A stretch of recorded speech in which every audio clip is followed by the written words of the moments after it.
father was a truck driver. I played basketball, ran track, pretty much did any sport I could do to keep from getting a job. But then being honest. No, I'm serious. My mom would be like, all right, it's time for you to get a job. I'm like, all right, it's volleyball season. So, I would pretty much do whatever I needed to do to stay active, athletic. Always been top of my class, pretty much. Godly. I won't say that I'm just like a stellar student. I started off doing what I needed to do to pass. And then from there I started taking it very seriously.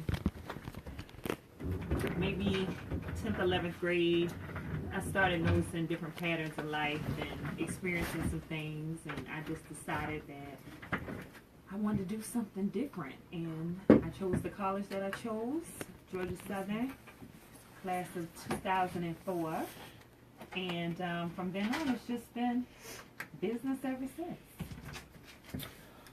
So,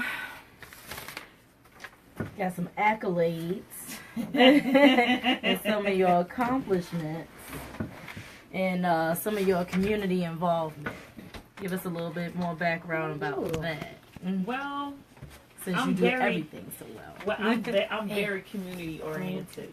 So I like doing things that are about relevancy for one, impact for two, and change. So with that, if there are a lot of initiatives that go on, I kind of work behind the scenes, or I'll support, donate, the usual. But my baby is the Be the Change Youth Summit that I do every year, and it's coming up on the fourth year, of that. And it's just a youth initiative that I get students engaged in life skills, social skills, sometimes the things that get overlooked within the school system, and it's no reflection on the school system because I was a teacher, but it's just some things that go hit or miss, and depending on what school you're working in, you're going to see different things. And before you can be the teacher, you're the social worker, or you're the mom, or you're the big sister, or you're the listening ear. So some of those things I just remembered from teaching, and I just incorporated them into a summit, and it's free for the kids and different things like that. Accolades, listen, what trophy don't you have? And actually, it's funny because I don't really do it for that, because I look at it like when I played basketball, I was not the star. Like, I had the height and I just looked like I was going to do something, but I didn't. But, I was on a team that, appreciated the effort. So I wasn't really used to getting the trophies. My brother was the high honor roll, magnet, gifted one of the family, so I wasn't used to getting the, oh my God, this high honor roll accolade. I wasn't used to getting certificates and stuff like that, so it didn't really faze me. I didn't really start doing things just to get the attention. I say that all the time. I don't want to be famous. I want to be relevant. I want to be the person that makes an impact, whether you call my name, whether you don't, whether you give me a trophy, whether you don't give me a trophy, or I'm not looking for any kickbacks from it. I just like to do it. I just like to be a person of service and attach myself to groups that were indicative of the service that I was trying to put out there. So I became an Eastern Star because they were about service. I became a Delta because they were a sisterhood committed to service. I became a top lady because they were ladies that were about change and about service. But essentially, aside from joining those organizations, the essence of service was already in me. So had I not joined those organizations, and I'm grateful for them, grateful to be on the roster. Many are called, but few are chosen. But had I not been one of those, I still would be doing what I'm doing. So I don't do it to attach myself to anything. I don't wear a t-shirt that say I'm out here doing this for Delta, or I'm out here doing that for Top Ladies, or I'm out here doing this for Eastern Star. I'm actually doing this because this is all I know. I grew up in a community where people stuck together, where they, looked out for one another, rich, poor, whatever. If you had it and I didn't have it, we had the guy who lived across the street who had access to all the meat. so everybody else across the street would have access to all the sides, you know. So we just looked out for each other like that. And I just grew up that way, and it's just something that's going to be in me until my eyes close, I guess. That's awesome. That spirit of service. And I think that's really what caught my attention about you. Like, for everyone listening, everyone watching, this is literally my first time meeting Teia. This is my first time meeting Teia. But she was promoting the Be the Change Summit, the Youth Summit last year. And I was like, oh, wow, you know, who is this lady? Like, she's really passionate about trying to make sure the youth are aware of what resources are available to them after high school and not necessarily trying to shove college down their throats. Right. And I was like, that's so important. I need to figure out who she is. And listen, by no means, you know, because I made this Facebook post about it, I'm not shunning college at all because I have 3 degrees, so I'm not against it, but I'm just, you know, I have a lot of student loan debt too. So if you take my debt and you equate it to someone who went to high school, we're probably making the same thing. Gross wise, net wise, or whatever, position, title, all that stuff. Yeah, that's prestige because of the letters behind my name. But however, if someone would have sat me down and say, you know what, take this route before you go this route, or, you know, keep the basketball in your hand, run a little faster on the track team or something, kick a goal in soccer, do something that's going to help offset life after you do all these things. Because now, you know, you have people who are coming out of school and they have so much debt, they don't even know where to begin. And it's unfair. I mean, it's life, but it's unfair. So that's really where the summit comes in, because everyone isn't college. Everyone isn't military. So then what? You're telling me I only have 2 choices? I'm either going to go to college or I'm going to be in the military. What about starting your own business? What about being an entrepreneur? What about, you know, finding that one thing that you do? You know, if you're a young lady and you've been doing hair for your classmates since 10th grade, do that. That's going to make you some money. Or if you've been a server. I was at Applebee's for 16 years. A lot of people don't know that, but I worked for Applebee's for 16 years. I had a master's degree bartending at Applebee's. And for some people, it's like, why? But for me, I'm like, you just don't know that. That bought 2 vehicles. It paid for grad school. I mean, you know, it's just like, you can't look at certain things and think that they're going to fit a certain mold, because they will not. So that's just how I look at it. I like that. I like that. And so you already led me to where I want to go next. A little bit into your background with the bartending. Share something about your background that really got you to this point. Now, you know, you share what you feel comfortable with, you know, and I sent you some stuff. But I mean, it's okay. I'm very transparent. One thing about it, I know that there is a certain level of success that I intend to obtain.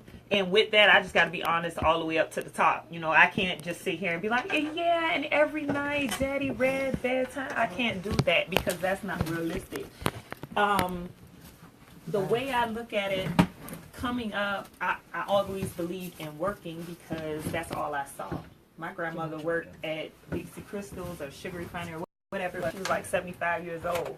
And then she had cancer, and then she got remission from cancer, and she was still sewing, baking, cooking. My mom was in the military. My father worked. Everybody around me worked. And it was to the point where, you know, you look at the Cosby Show and you thinking, okay, I want this life. I want these parents. I want this family. But how do I get it? So I just decided to create it myself. I am a mother. I was married. I'm divorced. I am dating somebody. He has his own children. I have mine. We have to make that work. We have to balance. But at the same time, I can't forget what my goals are. So I attach myself to people who are like me, who are goal driven, who say, you know, before I buy this bag, I'm going to buy some ink for my printer. That's me all day long. So I surround myself around people like that. But even with Applebee's, every job that I've had has prepared me for now. I had to learn how to deal with people.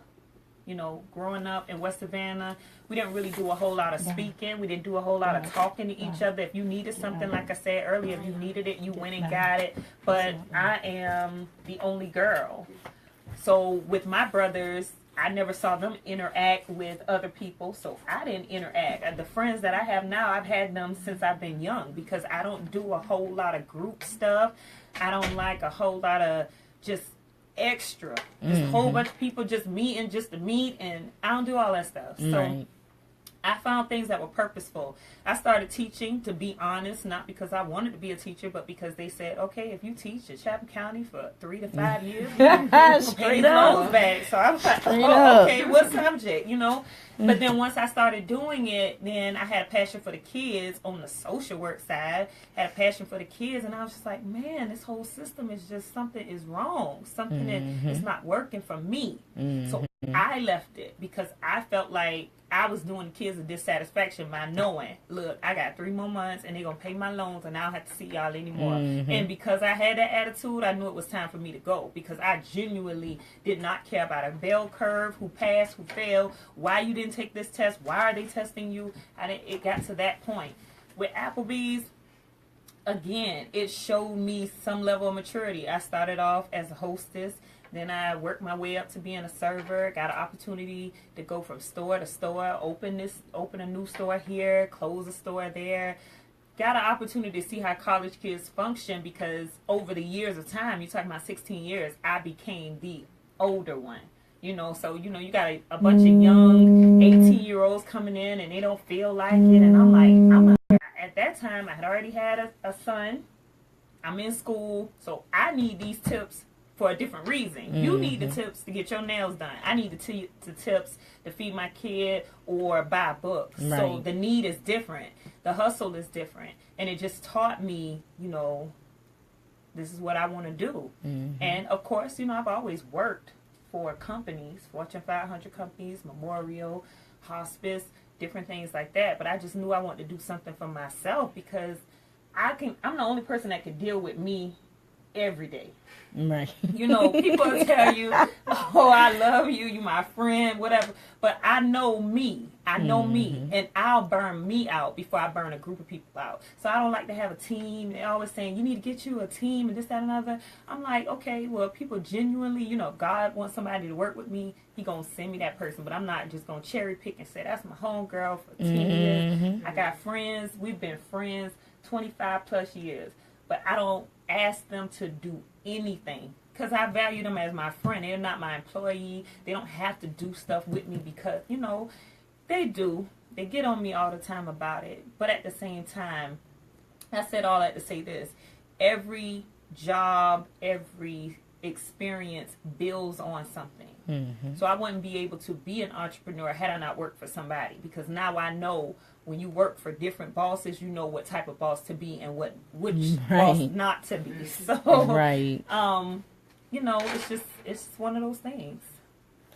So what led you into motivational speaking?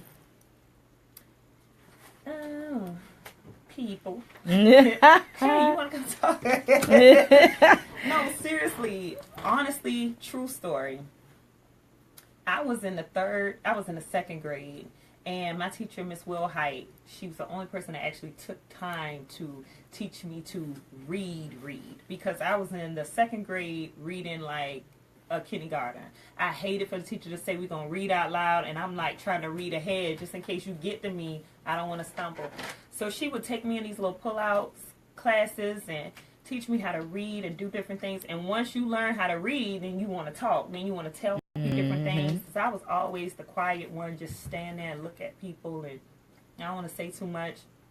Now I say too much, but we're only on things that are, again, relevant to me. I'm not going to speak on nothing that has nothing to do with me. I'm not going to speak on people's agenda, their opinions. I only speak from experience, even down to my social media. If I post something, I experience that. I didn't hear that. I didn't read that. I experienced that, because I feel like that's the only validity I have, is to talk about what I know, not what I heard or what I thought, or, I mean, you know. But motivational speaking, I mean, like I said, I'm very transparent. What you see is what you get. I'm not one way on social media and another way in the street. I'm the same person around anybody. What you see is what you're going to get. And depending on the setting that we're in, that's what I'm going to give you. If you say we're going out to eat or whatever, then I don't expect for you to talk my head off about business and what we doing and what's the next thing. I don't expect that unless this is a business meeting. I like to be normal. I have a sense of normalcy, and sometimes that's hard for people to understand because they see social media and they expect for you to be that way all the time. I was in Walmart like 11 o'clock at night, and it's 11 o'clock at night, so I don't have on no Mac. I don't have and the girl was just like, oh man, you look so different. I said, oh, that was Verando. Like, he made me. Between him and Somi, that's what you see. Right. But this is Tyrone's daughter right here. It's 11 o'clock in Walmart. Right. I'm a human. I'm normal. Right. I'm not just walking in there with little resume signs. Hey, I do resumes. I do public speaking. It's just some sense of normalcy. But that's because I'm transparent. If I'm having a bad day, I'm not going to sugarcoat it. I'm having a bad day. There are a lot of days I'm typing and then I'm like, wait, it's an audience. Get ready to read this. Wait. So I'm careful, but I'm human. So most of the time I don't want people to mistake Ebony and Ivory for Teia. Right. And I'm always saying that. Like, Ebony and Ivory, that's my baby. That's a business. But there's a reason why it's not named Teia Public Services or Professional Services, because I'm me. I'm Teia. And I don't want to be associated with the brand all the time. Right. I represent it. I'm going to wear black and white wherever I go. Hey. But at the same time, there's a human outside of that. When you see Microsoft, you thinking Bill Gates.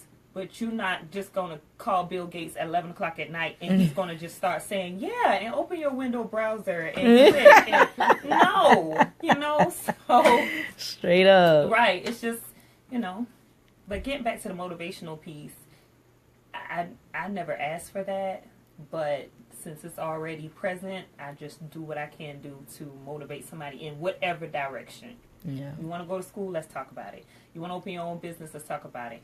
Anytime somebody comes around me and they light up about anything, that's the direction we going in.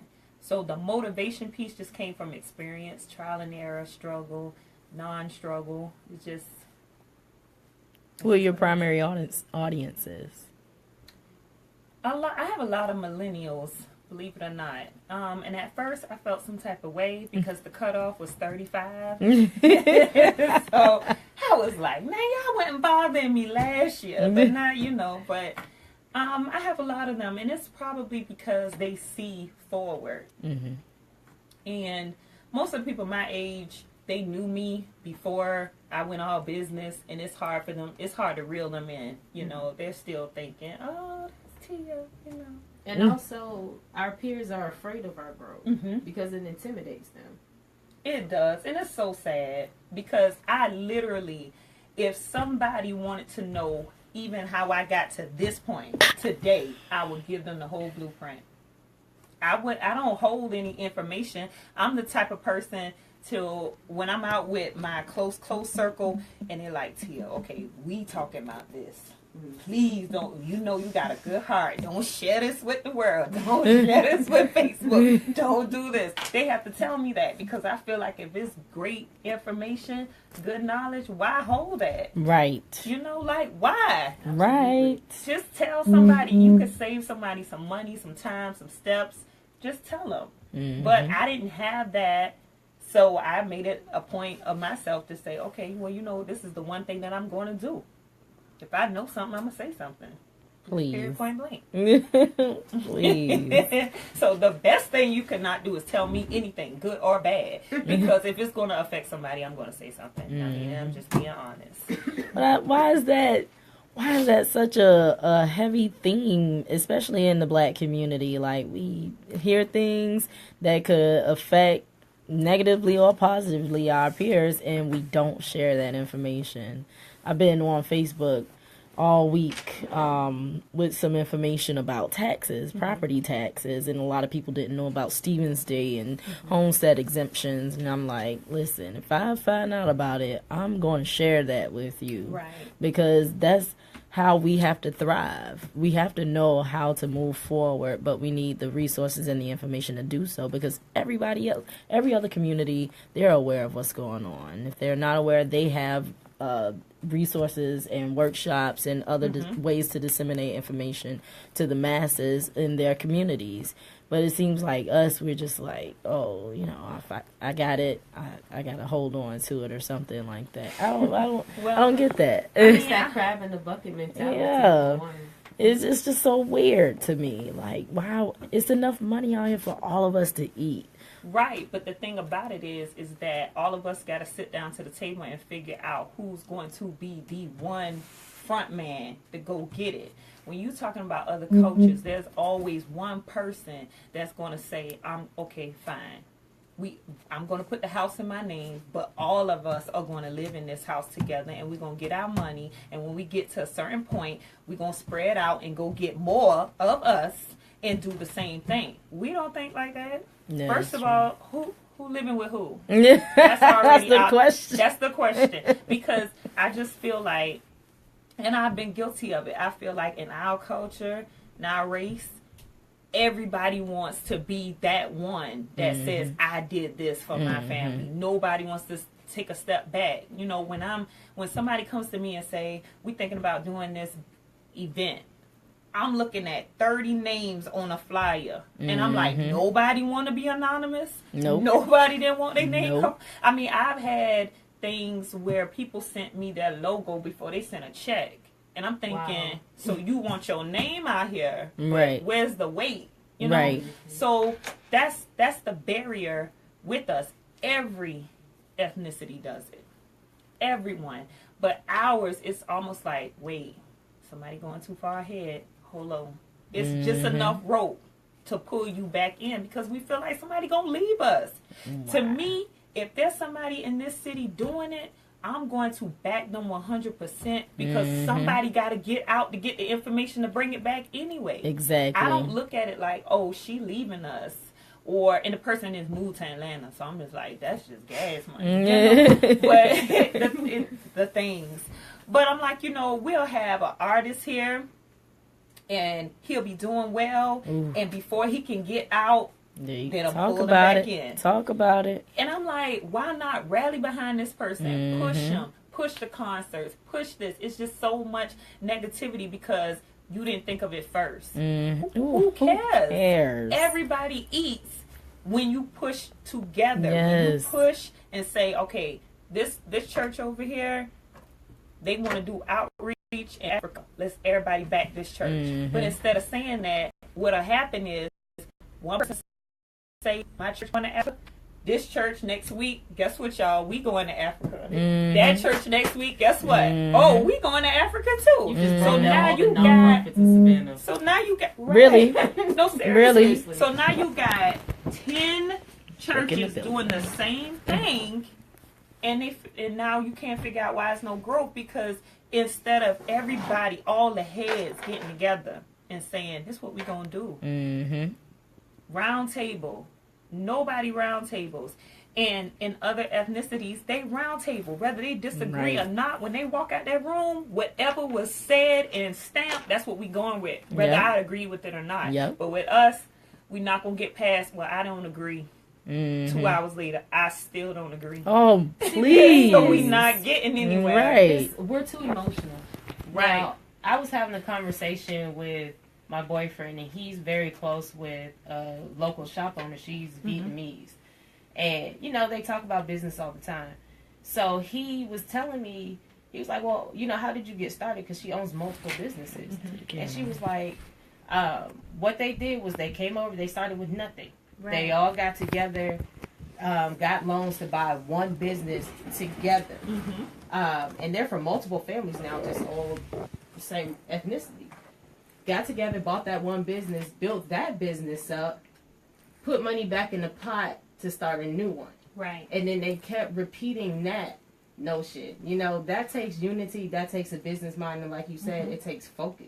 Right. And that's what we don't have. We're too emotional. We're going to sit there, we're going to argue if we disagree. Now we're going to go start our own thing. Right. And we're going to shut everybody else out. Mm-hmm. And not only that, we don't survey the market. We do things to cater to each other, to ourselves. And most ethnicities, when they come over here, their first thought is, how can I make the American dollar? Hello. Not the black dollar, Hello. not the white dollar, Hello. not the Mexican dollar. Just how can I make the American dollar? When we sit down and we say we want to open a business, the first thing we thinking about is us.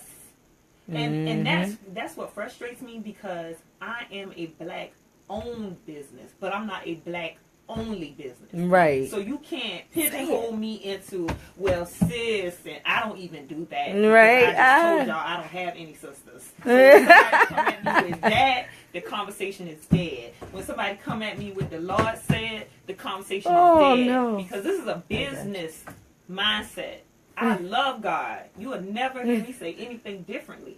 But I love God enough to know when I sit down with you and talk to you about business, don't bring religion in here. That's right. Don't slide a scripture in this conversation Right. to make me Trying feel to like guilt if I trip don't, me. Yeah. Right. You know, and so and sometimes I get a lot of slack for that, because, you know, I was married to a preacher, so people expect me to be a certain way. But at the end of the day, it's just like she said, you cannot do business in your feelings. You cannot do business emotionally. If somebody tells you no, take that no and go get 5 more slow yes. Hello. You can't just stop at that no. I can't believe she told me no. You know how many people told me no? And I still work with them to this day, because your no did not stop what I intended to do. Hello. And I'm not offended by it. Everybody don't get a resume from me. Everybody don't have my book. I have 5,000 Facebook friends. I have 522 books sold. I don't go back on Facebook and bash you. I can't believe y'all on here hitting like and y'all didn't buy books. So what? I didn't make my book for my Facebook friends. Hello. I made my book for the entire world. I want somebody in Finland to be trying to figure out how they gonna do an ice sculpture business in Finland, or I want somebody in Australia to figure out how they need this book for the land down under. I don't care about my social media friends. I love them. I will tell them happy birthday. I will like a picture that I do like. I will heart something that I do heart. But I don't go to bed at night thinking, what if they wake up tomorrow and they all unfriend me? Right. Like, I don't carry that. And sometimes we put a lot of pressure on people because we feel like because it's us, they're supposed to do it. You know, I had that issue. Like, I'm like, come on now. I can't believe somebody asked me, well, why you didn't remind me about your event? I'm like, are you kidding? I posted Listen, all of these. right. Are you serious? What you think this is? I I ain't your babysitter. What kind of credibility do I have that I can't just say, here's something I'm doing, and off the strength of who I am, you just go with that. But I had to realize that these people are my social media friends. They are here for socialization. They're not here for realization. Some of them are, and you go with that some. You float with the ones who are riding the train with you, whatever it is you're doing. You could be promoting parties. You could be promoting books. You could be doing workshops, webinars, whatever audience you have that rides with you and supports you, just go with that audience, but expand it. Right. Our problem is we cater to our city. Nobody wants to venture out. We just create these little pop-up things. Today, we got a pop-up ministry here. We got a pop-up service here. Like, nobody is willing to go out. And it's scary. But you got to go out. I realized a long time ago, I'm not the only person that do what I do. Especially here. And I'm okay with that. Because then every round goes higher and higher. Next year, when I'm sitting down and I'm trying to figure out what I'm going to do for Ebony and Ivory, I'm thinking, what am I going to do for Ebony and Ivory in Alabama, Mississippi, Louisiana? Yes, you do. I'm over here with it. Yeah, you do. We on that trail over here. Let's just go this way. Because I don't want to stop somebody in Savannah from eating. If they know how to write resumes and they can write them in 10 minutes and it take me 2 days, so be it. I'm not going to put that person out of business when I could just go float on over a county line, pay that tax, pay that state fee, and float over. Because what I do, I can take anywhere. Hello. And if every business or business owner thought like that, you wouldn't have a crab in the bucket, because you can have your taco stand, honey. Hey. I'm just gonna move my taco stand over to Jacksonville. This Hallelujah. cool. Or you can, you know, we fight with each other because we feel like this territory right here, our zip code right here, is all we have. That's it. My audience is all I have. You got a club, I'm gonna go get a club, and you do it on Wednesday night, and I'm gonna do it on Thursday night. It's still the same audience. I'm gonna pause right there for a quick second, because we got to pay some bills, quote unquote. Do our station ID. You are listening to WRUULP, Savannah, Georgia, 107.5 FM, WRUU.org. We are Savannah Soundings Community Radio with Global Soul. Now, which one of these I got to play tonight? Pick one. Is in my estimate.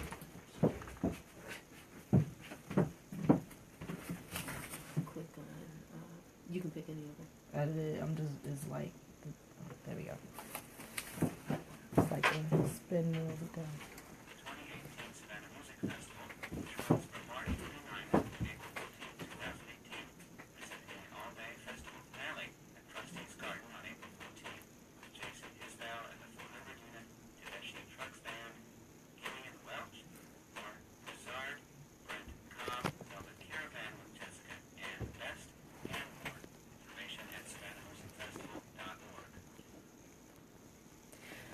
Alrighty then. So now you are back with Real Talk, live with Teia Acker, Miss Ebony Ivory, Professional Services. She represents the brand, but she is a human as well. I like that. I like that. So how did Ebony Ivory Professional Services come about? Oh, wow. I was unemployed. I was working for a nursing home, and they wanted to try something different. Let me just say that. And because I had the college background, all I knew was to work for someone else. So I got a little frustrated because this is coming after my divorce. I got a child. I got real bills. And now I don't have a job. So I'm like, what am I going to do? And I remember sitting on my sofa, like crying, like, God, what am I going to do? And he said, what's in your hand? And at that particular time, you know, I had a pen in my hand or whatever. And you know how we are. You would rather him just drop the money bag out the sky. Straight like, up. Okay, God, what's in my hand? All right. Straight up. Then I started reading about Moses, and the power was in his hand. He possessed the power that God gave him. And he used it. And then I started reflecting on, okay, why am I here? I like helping people. Okay, how can I help people and still pay my light bill? Hello. Let's be realistic. So I started doing little things here and there because I was the church secretary at the time. So I started doing little things here and there. And I remember my pastor at the time, he said, you know, you do stuff that you can get paid for. And I'm like, you know, you my pastor. You're supposed to say that. You know, you can't tell me different. But that's what he told me. And a young lady in the church who is Angela Deloach, A&A Accessories Boutique Store. Yeah. She was like off the gate. Okay, I'm going to give you a chance. She let me make her first flyer. This is going on 5 years ago. She let me make her first flyer. All her little promotions and different things like that. And from her, it just, here we blossomed. are, going on 5 years. So, you know, God is faithful. That's my tagline on everything. Yes. Now, I don't know what to say sometimes. I can't take the credit for myself, but I will say this. You will not find your way until your back is against the wall. As long as you got the money coming, as long as you have help from any resources, whether it's a boyfriend, a husband, a job, family, friends, you'll never see what you can do until you're by yourself completely. You have nobody you can call. You're on your last lifeline. Ooh, yes. You can't do anything. And it's in that instance is when you pick up the dream and just go with it. I didn't have no front money. I was making my stuff on a computer, printing it out, laminating stuff, just trying to make it look presentable. But at the same time, I still had to give. I was making my gift work for other people. And that's why I could never stay in these places. I couldn't understand. I'm like, man, I got 2 master's degrees. What's the problem? I get these jobs, they pay me, and then they want to do something different. It's always want to do something different. But now I do work because I use that money to fund my dream. But I also go so hard in my dream that I don't worry about them giving me a pink slip. Right. Give me a pink slip, okay, it is what it is. Right. I had to downsize, but then here we go. Now how can I supplement that income? Okay, but I'm back on Alabama, Mississippi, Louisiana. It's not going to stop the dream because it's so far gone now. But that's how it came about. And, you know, I try to keep it humble every time I tell that story, because I know there is somebody who's sitting out there like, okay, well, I see the pictures, and I try to tell people, don't get caught up in that. I'm a businesswoman, so I know marketing. I know what's going to sell. I know my audience. I know when I post a certain thing, I'm not talking to you. Don't listen. Skip over it. If I give you a Jim Rohn quote and you don't know who Jim Rohn is, that's okay. Because this right here is not for you. It's for who I'm trying to attract. And that's just business. That's just marketing. That's just what I do. But at the end of the day, if you sit down and you call me and you say, okay, Teia, I'm trying to get started. Where do I begin? And I'm going to ask you, okay, how much are you on your rope? Are you at the end of your rope? Right. It's everything, because we do not know how much strength we have until we don't have anything else. I would have never started my business if they wouldn't have fired me. For what? Right. For what? You didn't have a need to. You had that safety net. I had a safety net. And so now the business is my safety net. The business is what I rely to. And then I had to change my language. For the first 2 years, I was like, oh, I got this little side hustle that I do. And I had to realize, if I keep calling it a side hustle, that's what it's going to be. Yep. But it's a legitimate tax ID, state license business. I pay a lot of fees. I can't call it a side hustle. I can't treat it like a side hustle. So on my downtime, that's all I work on. I miss a lot of stuff. I would have loved to go to that 90s party yesterday. But I'm trying to work on something coming up. So I got to hit and miss. And you have to choose what's important. It's going to be crazy to people. It's very lonely trying to be successful. Very. But it gets to a point where it don't matter. Those people who are with you, they're gonna be with you. I have friends that I don't talk to every day, and they know, because of my lifestyle and I'm busy, that they know they're just not gonna talk to me every day. But when I do call them, we pick up where we left off. And then I have some friends that if I don't check in with them at least once a month, they going crazy. You don't love me no more. You not my friend no more. Busy. And I'm like, it's nothing personal. So I got irritating. a whole world over here that I'm trying to build, not just for me, for us. So we can sit around and do nothing all day and just talk about how we got here. Right. So, you know, it's just one of those things. But that's how it got started. And the name, Ebony and Ivory, I was working with a lady named Irene. She was a social worker. And we both worked for the same company. I got out before she did, or it might have been the reverse. But we were sitting down and, you know, we were just joking, you know, Ebony and Ivory. She's Caucasian. Yeah. We played off of it. And then she eventually got sick.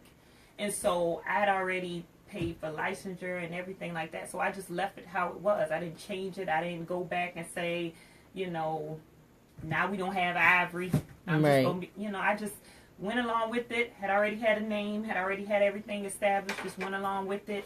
Every time I tell a story, I give her her part for being a part of it. I'll never eliminate her just because she was there in the beginning. And this is, here we are. So I just make it a point to wear black and white so it can make sense. That's awesome. Make it make sense. Right. You know? But other than that, that's just how it is. That's awesome. So tell me about Hats and Heels. Hats and Heels, wow. Every year it gets better and better. It's a scholarship fundraiser. And initially when we first started, we were just trying to raise $1,000 because scholarship is $1,000 every year for a student to go to school. But then over the course of the years, it got bigger. So we were just trying to expand that, either give more than one student the money or give them a bigger portion, depending on where they were going. But it's a scholarship fundraiser where women come together. We don't really focus on the hats because I don't wear a hat, but I like the thought of it, so I said hats and heels. Right. But the emphasis is on the heel. At the end, there's a contest, and the contest winner gets a $100 Visa gift card. But the whole premise of it is to talk about coming together to support these students, whether they want to go to school, whether they want to open their business, or whatever. It's not just a brunch that we have where everybody comes and they take pictures on a real nice backdrop. We've been fortunate to have celebrities come. We've been fortunate to have wonderful speakers. And I didn't want it to become another event, per se. I didn't want it to become another cliche event. Like, I don't want people to feel like, let me just go to this event. I want you to have some substance. And it wasn't until recently that I had to address it, because we were posting the pictures from the event, and Somi takes some very good Yes, pictures. he does. Yes, But he I didn't does. want people to get caught up in the pictures. Like, let me explain something in real life. The student that we just gave this money to, this young man has a 4.0 GPA at his school, at his college. We want you to continue to support that. You know, we'll take pictures all day. We'll do all those things, but the take-home message is not the hats, the heels, the pretty decorations and all of that. That's just luxury so that you can continue to support it. But even if we didn't have all of that, even if we were just sitting at a table inside of a building, we still want you to understand that this is about women coming together who are either in business or desire to be in business, because the speakers are speaking from a platform of, here's how I got here. So it lets you in the audience know it's never too late, you're never too young, you're never too old. Don't worry about the money, don't worry about the education, don't focus on the naysayers, don't focus on who's not supporting, just jump, just do it. And it's so easy for us to rally behind someone. If T.D. Jakes said it's law, you know, and I've met him twice, and I've had the opportunity to sit in his teaching, but I turned around and I brought that same teaching back. Everybody Yes, you can't go to did. T.D. Jakes. Yeah, you did. Everybody can't get an autograph. Everybody can't take a picture with him. So I'm not going to isolate myself and feel like, oh, I made it. I don't know what y'all all going to do. You know, I came back and line for line, everything that I learned from him. You sure did. I gave it to people. I gave the nuggets away. I gave the book away. You I owe sure him money did. for telling his juice and not nobody have to buy the book. But, like, seriously, that's really what it's all about. Coming together, embracing one another, and then how can we support the next generation coming behind us? So that's Hats and Heels in a nutshell. I love it. I'm a derail from our conversation real quick, because I got Mr. Joshua Johnson back here huffing and puffing away. And while, you know, you said that you don't want to focus on the celebrities, this one right here, he likes the popularity and the fame. So you mentioned that you met T.D. Jakes. Tell him what football players you've met before. Oh my God. Well, I'm fortunate that I have the greatest niece ever, because she works with a foundation with a professional athlete, and through that foundation, I get to be her +1. And so I have met Terrell Owens. I have met Cam Newton. He can't even contain himself. Oh, He got on his God. Panthers jersey right now. I can't even think of his name. He was the quarterback for the Texans. Who is it? I feel so Tom bad. Savage? No. He just came out of South Carolina. He just came out of Clemson. Oh, Deshaun Watson. Yeah, Watson, him. That guy. So many people. In the first year that I was invited, you know, I'm just a guest. But then after I saw how it worked and what the platform was for, because I'm telling you, I don't just go to stuff just to go and take pictures. It has to be relevant. Yep. And I found out what it was for, and so the next year I said, okay, well, I'll donate. And I wasn't expecting the athlete to acknowledge me for donating. So now I got a room full of people looking at me and my niece like, well, who are y'all? Y'all on this program? Y'all on the back? And I'm sitting here like, ugh. You know, because I got to come back to reality. I got a car note. I got real bills. y'all gonna be all right. So I got to stay humble. I'm grateful for this moment, but I got to stay humble because tonight is tonight. Tomorrow is back to real life. And so I've had the pleasure of meeting a lot of people. I mean, a lot of people that, and it's still one person that I'm waiting on, and I'm going to get to her. Who? Oprah. Yes. I got to get to Oprah before she run for president, because then it's going to be somebody throwing darts at me trying to get to Oprah. Right. So I got to get to her. But Oprah is like the epitome of business woman, thinker, doer. And it's not even her status. It's the struggle. I respect anybody's struggle to where they are. I don't care how you got there. I made it was taken as a joke, but I wasn't joking. And I was like, you know what? 2016, Cardi B had the #1 song. Yep. 2016. And what's his name? Gucci Man had the #1 book. But to the outside, we're like, ugh. Them. Hey, her album is super hot. It's really It's dope. Yes. Yeah, I like It's it. dope. And I had it. super low expectations. I don't know Right. why. Because I thought she was gonna meow and all that stuff the Right. whole time, but it's true stories. Like Right. I found myself in each Yep. song. Like, okay, Cardi, I feel you a little bit. But the point of the matter is that we look at, that's love and hip hop Cardi. Right. That's the stripper Cardi. Right. Like, you know, and if she allowed those limitations to stop her, she wouldn't be here. Gucci, yeah, you still crazy for having an ice cream cone on your face. He never took that out. But again, you turn all that negativity into, boy, okay, I'm in jail. Okay, fine. I got enough of time on my hands. Somebody will publish it. It is what it is. And I said all that to say this. You can't, despite small beginnings, you cannot tell me because you are from here, this not going to happen for me. Hello. I hate when somebody give me an excuse. Well, you don't know where I'm from. Tell me. What? Tell me. Use that as a stepping. Tell me. Right. That should make you go even harder. Even harder. Exactly. Even harder. It should never be a point in time where your dreams falter because you're a parent. I'm a parent. I might not be super mom to a mom who is all about her kids, but my kids eat every day. There's not a thing that they can ask me for that they don't have. My son got to live in 3 different states, and he only 10 years old. Hello. You know? Hello. You know how old I was when I got to travel to, you know, Right. I'm like, these kids doing things in their young life that it took me to my adult life to do. Thank you. So you can't get caught up in that. I fuel myself when I hear someone say, well, what about your kids? And I'm like, okay, I'm not going to drag my kids to an event just so I can slide the camera and Right, say, you see, she's a family woman. Yeah. No. If they here, it's because they had to be. Right. I ain't had no babysitter. Right. Exactly. And even with that, you still got to do what you got to do. And sure do. I'm not the one to take excuses because I've seen a lot coming up, and it's all on the person. You can take anything and make it gold. Hello. Period. Anything. It may take you a little longer. You might, it might take a little more finances or whatever. But if you really want to do something, you're going to do it. Nothing could stop you. Not a person, not a situation, a circumstance, a location. None of that. None of that. So what led you to write the book?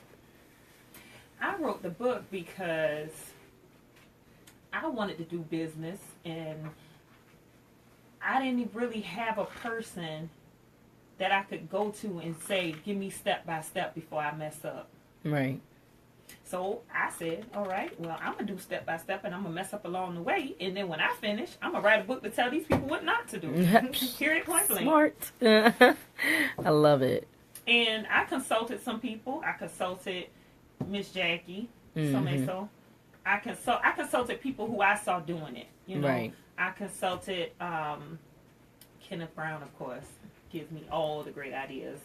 Talk about him a little bit. That's all I'm gonna say. I love it. That's all I'm gonna say.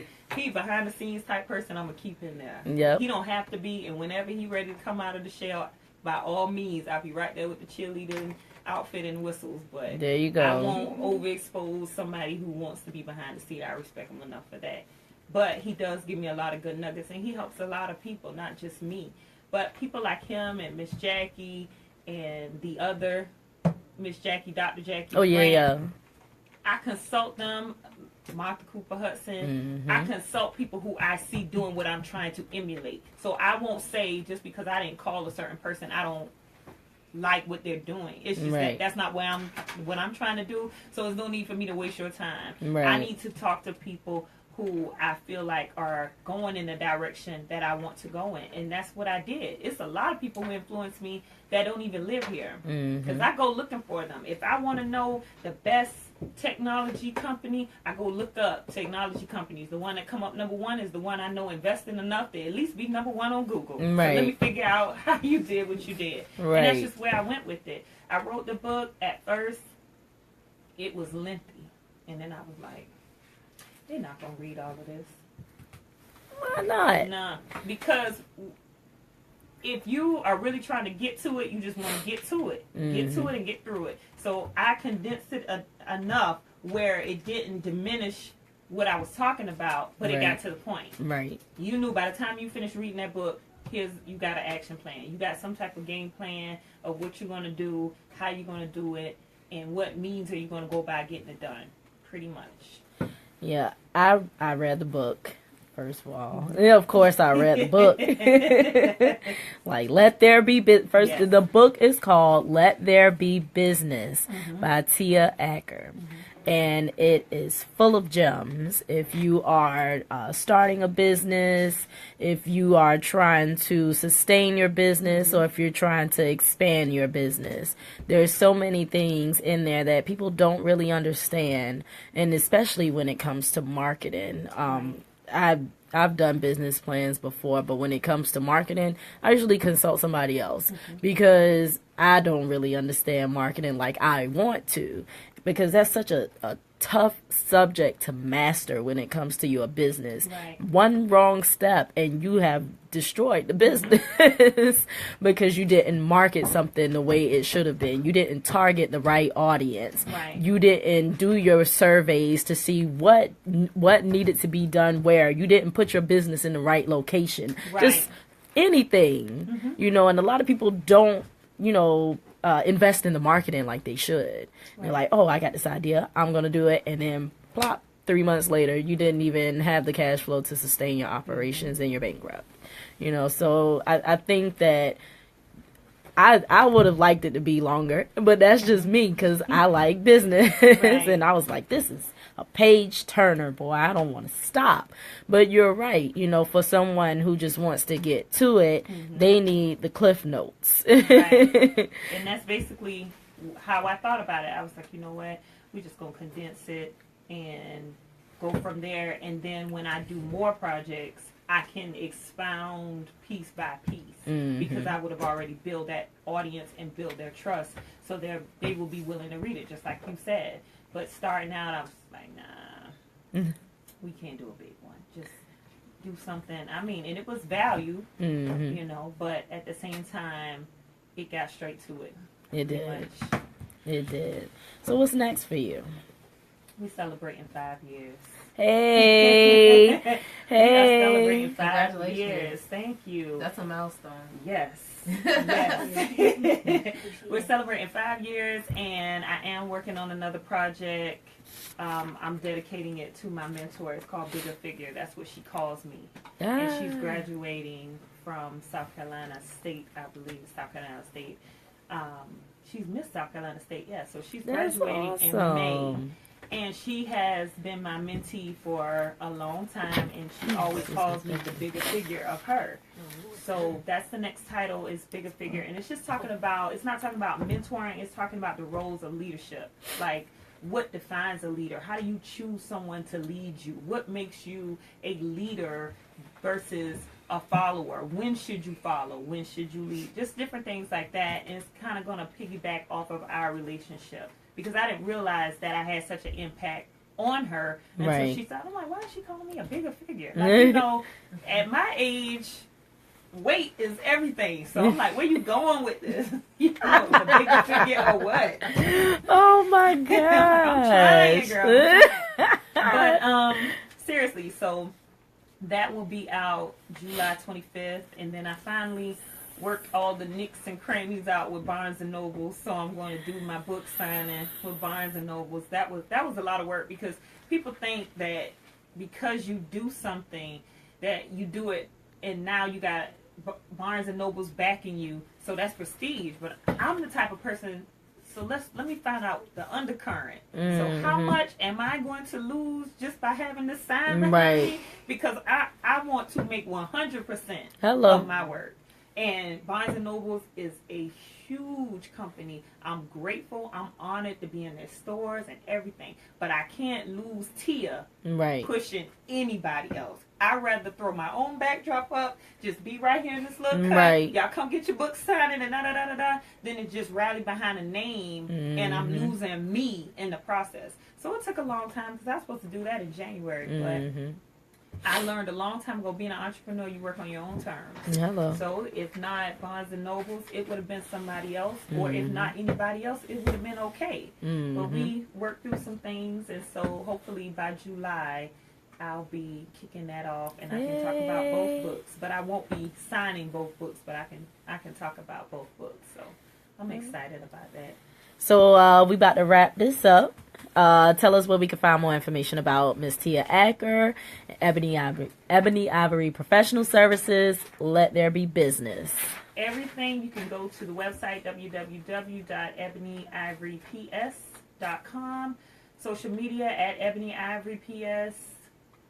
I don't really like to drive traffic to Teia Acker, but because I am the face of the brand, that's fine too. They can go to Facebook. I try to keep everything, business and professional, because I do realize they are eventually going to run together. Instagram, Ebony Ivory PS. Twitter, Ebony Ivory PS. Let there be business. You can get it from Amazon, Barnes and Nobles, Books A Million, any local distributor or rather for the book, or you can just email me at info@ebonyivoryps. Somebody will make sure that you get it. I love it. Excellent. It is now 10 o'clock, so we will be wrapping up Real Talk. Thank you so much for joining us tonight, Miss Teia Acker. Thank you. And you were listening to Real Talk on WRUULP, Savannah, Georgia, 107.5 FM, WRUU.org. We are Savannah Soundings Community Radio with Global Soul. Good night. We forgot we didn't do a donate. Wow. I always want to donate stuff. Oh, child, I went all the way. You could just start talking and just start talking. That'd be all right. Pull her arm behind her. Good night. Thank you so much. Yes. Good night, y'all. I would like to wake up with you and just talk about What? something eventually. I think she told me Hey, the name everyone. on you be Ash. I'm Anisha's request because she didn't send it to me. I'm Anisha's son. Yeah. This is my first time ever Thank coming you. here. Girl, $16 camera. at Express. Oh yeah. 15 I'm versions Manisha's of son, 21st and century. this is my first time ever coming here. Thanks for watching this video, and for those who watched this, thank you. Please, this was very good, and thank you. Like and share. Yes. 6.5.